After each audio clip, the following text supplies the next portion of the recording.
Сөз кезегі Қазақстан Республикасы парламенті мәжілісіндегі Аманат партиясы фракциясы жетекшінің орынбасары Ерлан Бияхметұлы Сайыровқа беріледі.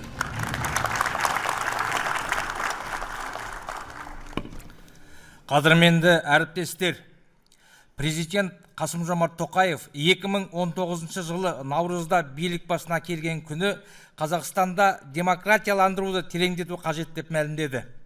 Мемлекетімізде плюрализмді дамытып, әр алуан ой пікір мызғымас мемлекет концепциясын ұсынды. Мемлекет басшысы осы саяси ұстанымын әлі күнге дейін дәйекті түрде іс жүзіне асырып келеді.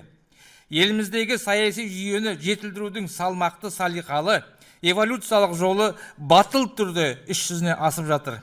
Ұсынылған конституция жобасы жаңарған Қазақстанның қарышты дамуға бағытталған жаңа бет әлпеті. Бұл құжатта биліктің халық алдындағы жауапкершілігі принципі айқын көрсетілген. Тұрақтылық жоқ жерде саяси даму да болмайды.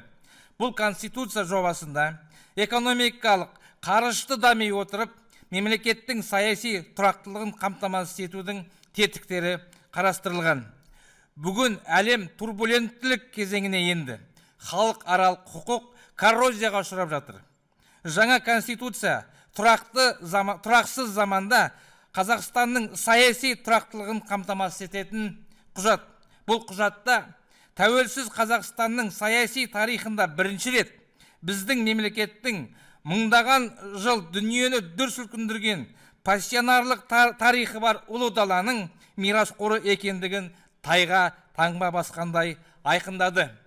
Америка Құрама Штаттарының конституциясының авторларының бірі Томас Джефферсон конституция бүгінгі тірі ұрпақтарға қызмет етуі тиіс деп атап өткен.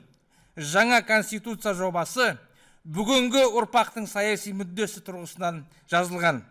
Сондықтан Аманат партиясының қатардағы мүшесі ретінде, Қазақстандағы беделді, ауқымды саяси күш ретінде Аманат партиясы мүшелері жаңа конституция жобасын толыққанды қолдайтындығын мәлімдейміз.